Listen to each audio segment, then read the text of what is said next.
All right, buckle up, everybody, for a deep dive that's going to take us all around the world without even leaving our seats. Sounds fun. Today, we're going deep into the world of passports, especially what they look like in 2025. Passports, huh? Yeah. And, you might think you know everything about them, but trust me, the sources you gave me, uh, they reveal a side to passports that's, well, surprisingly high-tech. Really? Yeah. Yeah. And a little mind-blowing even, I'd say. I'm intrigued. Things are changing so fast, it's hard to keep up. But yeah, passports are becoming so much more than just that little booklet. Right. We're talking biometrics, digital versions, even blockchain is entering the picture. Okay, so before we get too far ahead of ourselves, let's start with the basics. Yeah, good idea. So in 2025, what is a passport? Like, really? Well, at its core, it still does what it always has, you know? Verifies who you are. Exactly. It's that official document from your government that verifies your identity and citizenship. It's basically your ticket to cross those international borders. But the really interesting part is how this whole verification process is, it's getting really sophisticated. Yeah, that's what I was thinking. I'm guessing that's where biometrics comes in, right? Yeah, Because it feels like I'm hearing about that more and more these days. exactly. So biometric passports, they have this microchip. Inside. Yeah, and it stores unique biological data. We're talking fingerprints, facial scans, even iris patterns. And this technology, it makes passports way harder to forge. Oh, wow. And it speeds up the whole identification process at border control. So it's all about security and making things more efficient. Yeah, definitely. But there's also, well, there's another layer to this too. What's that? The rise of biometrics, it's tied to this increasing concern about global security and identity theft. Makes sense. Governments want more reliable ways to, track movement across borders. Keep tabs on people. Yeah, and verify identities in a world where the threats are, well, they're becoming more complex. Right. Yeah, it seems like those little chips pack a lot more weight than you might think. They really do. But, like any new tech, I'm sure there's a learning curve. Our sources mention some common passport problems that people are running into in 2025. Yeah, there are definitely some things to watch out for. Okay, so let's dive into those, especially on the digital side, because that's where things seem to be getting really interesting. Yeah, definitely. While those digital passports on smartphones are super convenient, they also come with their own set of issues. Like what? I'll admit, I'm pretty excited about the idea of just using my phone at immigration. Oh, I get it. It sounds amazing. Right. But imagine, your phone dies Oh, nice. or it malfunctions right when you need it. Ooh, that'd be bad. Or what if you lose your phone while you're traveling? Not all countries are fully equipped to handle those digital passport issues. That's a really good point. So it seems like having that physical passport as a backup is still super important, at least for now. Oh, absolutely. Okay, good to know. But even with those physical passports, there are things to watch out for, right? Like I remember reading about expired passports still being a big problem. Ugh. Yeah, those expiration dates are sneaky. Easy to overlook when your passport is tucked away in a drawer somewhere. Totally. Do our sources have any tips on how to avoid that? Oh, definitely. They recommend setting a reminder 6 months before your passport expires, Makes sense. especially if you have trips coming up. Right. Because a lot of countries want your passport to be valid for at least 6 months after you plan to come back home. That's a really good tip. I feel like everyone should be doing that.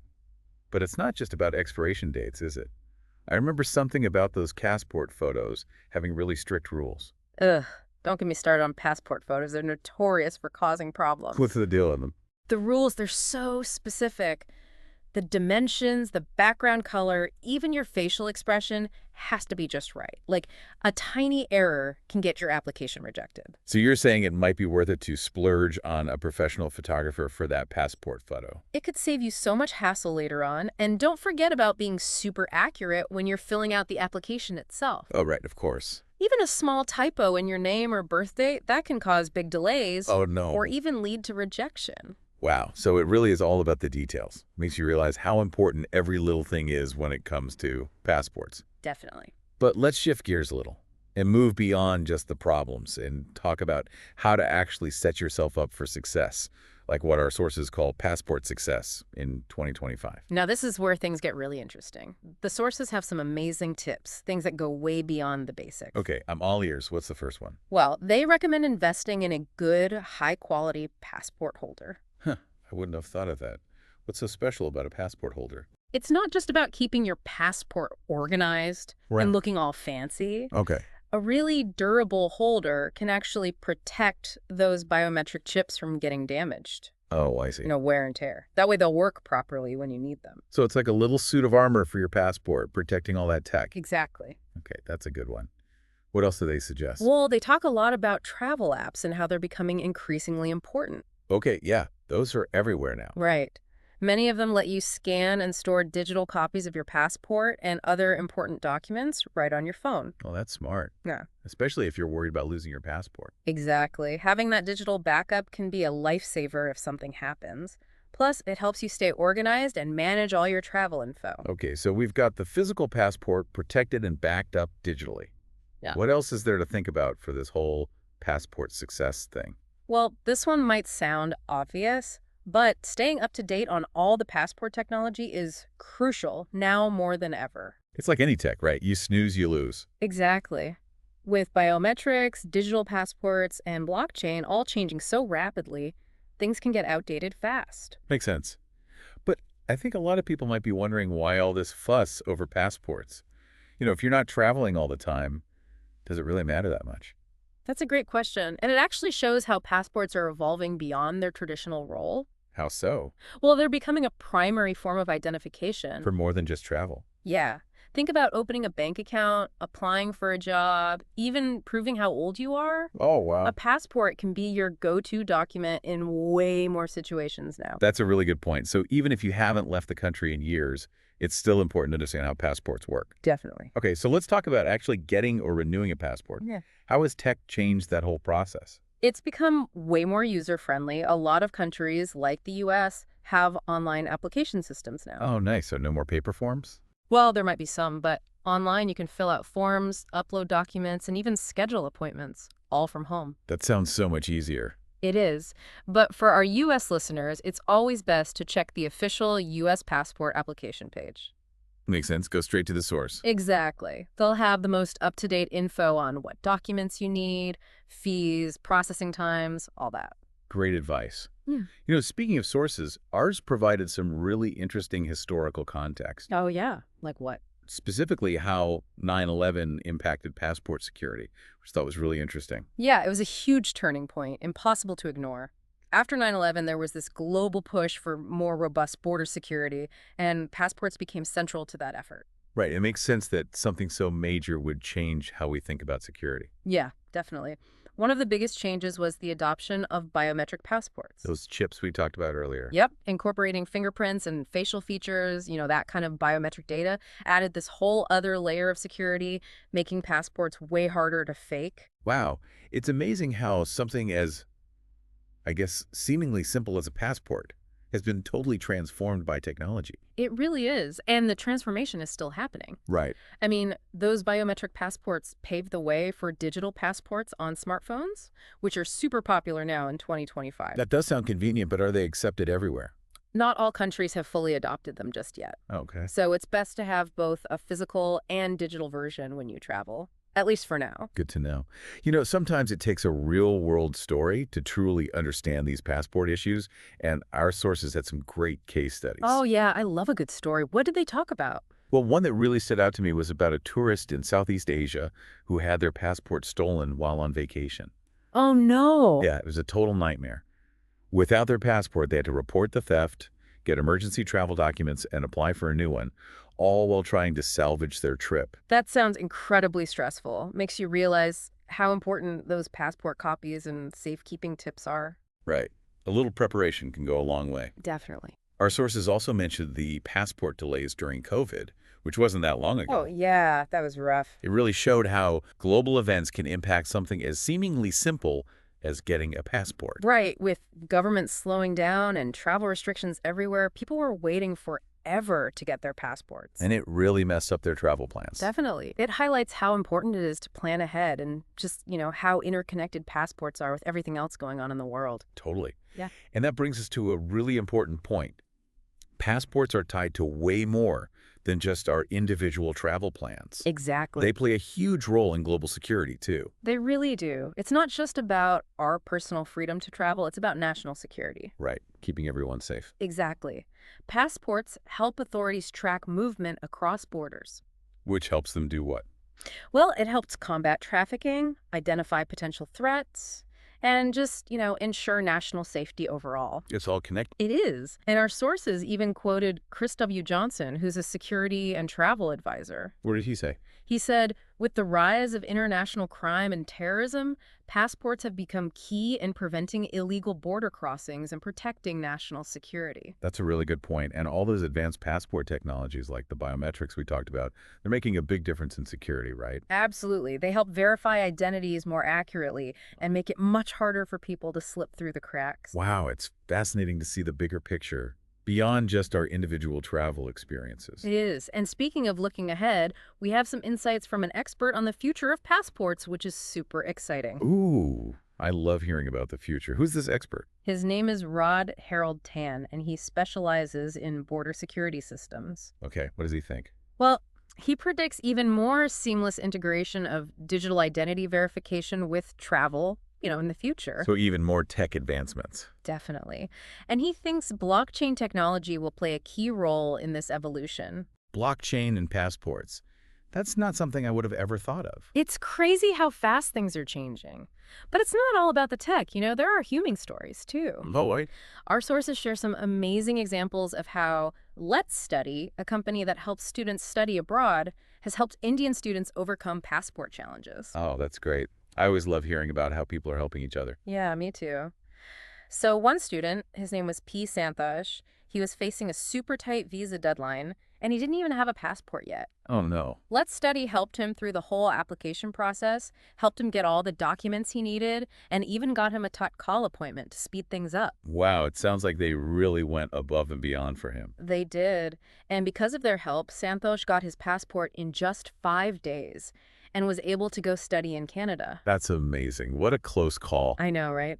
Do you want to hear another story? Yeah, definitely. Okay, so this other student, Sushil Verma, he had a problem with his birth certificate. Oh, no, that's never good. Yeah, it was delaying his passport approval, but Let's Study's legal team helped him get the right documents, like an affidavit, and confirmed everything so his passport got approved. Wow, it's crazy how a small issue with a document can have such a big impact. It really is. It shows how important expert guidance is when you're dealing with passports, especially with all the complexities. Totally. Do you have any other stories? Oh, I have one more. This one's about Udam A. He was a first-time applicant, and he was super overwhelmed with the whole process, like police verification and all the documents. That's understandable. It can be a lot. It is. But Let's Study gave him step-by-step instructions and made sure he was totally prepared. That's awesome. I know, right? These stories really highlight the human element of something that can seem, pretty bureaucratic. Yeah, it shows that even with all this amazing technology, sometimes you just need that personal touch and support. Exactly. It's a reminder that every passport represents a story, a dream, a life waiting to be lived. And sometimes getting that passport is the first step to making those dreams come true. Beautifully said. Yeah, it's really inspiring to hear how Let's Study is helping people achieve their dreams. Yeah. But all this talk about technology and passports, it makes me think about the whole privacy and data security issue. Oh, yeah, that's a huge concern. Look, As passports become more digital and we're using all this biometric data, it's natural to worry about who has access to all that information. right, how is it being used? Exactly. It's Yeah. this balance between security and personal freedom, Totally, like a trade-off. Yeah. On one hand, biometrics and digital passports make things more secure and efficient, right? They can help prevent identity theft, speed up border crossings, even help combat human trafficking. Right, that all sounds good. But there's also the risk of this data being misused or abused. Yeah, that's what worries me. It's a valid concern. It's like a double-edged sword. It really is. So what can we do about it? I think the most important thing is to stay informed and engaged in these conversations. We need to ask questions about the safeguards that are in place to protect our privacy. Right, like who has access to our data and what are they doing with it? Exactly. We need to know what happens to our data once it's collected and who's using it. And we need to hold governments and organizations accountable for how they handle this sensitive information. It's easy to feel powerless with all this technology changing so quickly, like we have no control over it. I know what you mean, but it's crucial that we don't just sit back and let things happen. We need to be active participants in shaping how this technology is implemented. You're right, we can't just be passive. It's not about being afraid of progress. It's about making sure that progress is responsible and ethical. Right, progress with some thought behind it. Exactly. We need to advocate for our own privacy and data security. I like that. So, shifting gears a little bit, I was fascinated by the history of passports that you shared from the sources. Oh, yeah, it's pretty interesting. It's something I've never really thought about before. I know most people don't, but it's actually pretty wild how passports have evolved over time. Okay, so take me back to the beginning. What did the earliest passports look like? Well, the very first passports were basically handwritten letters, like letters of safe passage. Really? So Yeah. different from what we have today. Oh, yeah, totally different. They were basically requests for protection for the person traveling. Hmm, interesting. And it wasn't until the early 1900s that passports started to look like the booklets we use now, with photos and stuff. So that's when they became more standardized. Yeah, and it's also around the time that they became a requirement for international travel. I see. So it all added in the 20th century. Pretty much. Oh. The world wars had a big impact on passports because of all the border controls and security concerns. Oh, yeah, that makes sense. And then, as air travel became more common in the later part of the century, passports had to evolve even more to keep up with all the international travelers. Right, so the passport we have today is really a product of everything that happened in the 20th century. It is. And it makes you wonder how they'll continue to evolve in the 21st century with all the new technologies we have. Yeah, for sure. Actually, our sources did mention some predictions about the future of passports, right? Yeah, they did. And remember Royd Harold Tan, that expert we talked about earlier? The border security expert. Yeah. Well, he thinks blockchain technology could completely revolutionize passport. We talked about blockchain with digital passports, but I'm curious to hear more about how it could change things on a larger scale. Okay, so imagine this. All your passport information, including your biometric data, is stored on a blockchain. Okay. This would make it super secure, virtually impossible to forge. And only accessible to authorized people. Exactly. Wow, that does sound revolutionary. But are there any downsides to a system like that? Well, yeah, there are always challenges with new technology. Of course. Setting up a blockchain passport system would require a ton of infrastructure upgrades, and countries would have to work together. All right, that sounds complicated. It is. And we also have to think about accessibility and fairness, making sure this technology doesn't create new barriers for certain people. That's a really important point. It is. So there's definitely a lot to figure out before blockchain passports become a reality. Yeah, but the potential is huge. It is. It's a glimpse into how technology could completely change the way we travel and interact with the world. It really makes you think, what will the world be like in 50 years? Will we even have physical passports anymore? Who knows? Maybe there'll be something we can't even imagine right now. It's exciting and a little scary at the same time. I know, right? But I think it's important to stay curious and open to the possibilities. I agree. And we need to keep asking questions and being part of the conversation, like you said before. Exactly. The future of passports is in our hands. Well said. So as we're getting close to the end of our deep dive into passports, what are some of the key things you think people should remember? I think the most important takeaway is that passports are so much more than just travel documents now. They're like a key to the world. They are. And they're becoming even more important for identity verification, global security, even accessing services. It's amazing how much we rely on them. It is. And with all these changes happening, it's crucial to stay informed about passport regulations, new technologies, and how all of this impacts our privacy. You're right. Knowledge is power. Exactly. We've covered so much in this deep dive. It's been really eye-opening for me. Me too. It's Yeah. amazing how something that seems so simple can actually be so complex and fascinating. Yeah, I definitely learned a lot. But before we wrap things up completely, I have one final thought-provoking question for our listeners. Okay, let's hear it. We've talked about the past and present of passports, but what about the future? With all this talk of biometrics, digitalization, blockchain, what do you think the passport of the future will look like? Ooh, that's a tough one.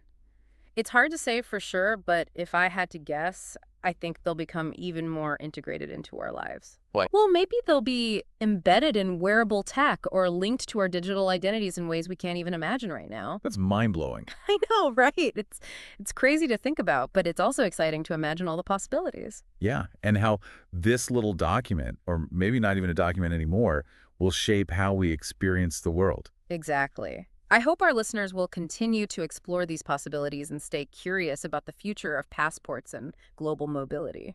Well said. I think that's a perfect note to end on. It is. You know, it is pretty amazing to think about how much we've learned about this little document that most people probably don't even think about until they need it. Yeah, and it's not just about the practicalities either. I mean, think about all the topics passports connect to. Mhm. International relations, global security, personal identity, even individual stories of, ambition and dreams. It's true. It really highlights how interconnected our world is. Exactly. And speaking of that interconnectedness, our sources brought up something I think is really important to consider. This idea of passport privilege. Oh, yeah, that's an interesting one. I've heard that term before, but honestly, I'm not totally sure what it means. Well, basically, it means that not all passports are equal. Oh, right. The power and freedom that come with a passport, they vary depending on your country of citizenship. So someone with a passport from a developed country might have an easier time traveling than someone from a developing country. Exactly. Some passports give you access to tons of countries without a visa, while others require a ton of paperwork and approvals. Right. It kind of creates this system where your freedom to travel is, in a way, determined by where you were born. Wow, that's a really good point. It makes you realize that passports, even though they represent freedom and opportunity, can also highlight global inequality. Yeah, it's a complex issue for sure. Definitely adds another layer to everything we've been talking about. It does, and it really underscores the need for more fairness and equity in how we manage global mobility. It really makes you think. So we've talked about the technology, the history, the challenges, and the future of passports. We've covered a lot. And I think it's safe to say that passports are way more complex and interesting than most people realize. Absolutely. But as much as I'd love to keep talking about this, I think it's time to wrap up our deep dive. We've given our listeners a lot to think about. We have. And hopefully we've inspired them to see passports as more than just a document. Right, to see them as a window into a world that's constantly changing. Exactly. So to our listeners, we hope you've enjoyed this journey into the fascinating world of passports. It's a topic that's full of surprises, as we've seen, And challenges. and definitely opportunities. As we move further into the 21st century, I think passports are only going to become more important and more thought-provoking. I agree. We encourage you to keep learning, stay curious, and be part of the conversation about the future of passports and really how we all move and connect in this world. Beautifully said. Yeah. And remember, the world is out there, waiting to be explored. Bon voyage.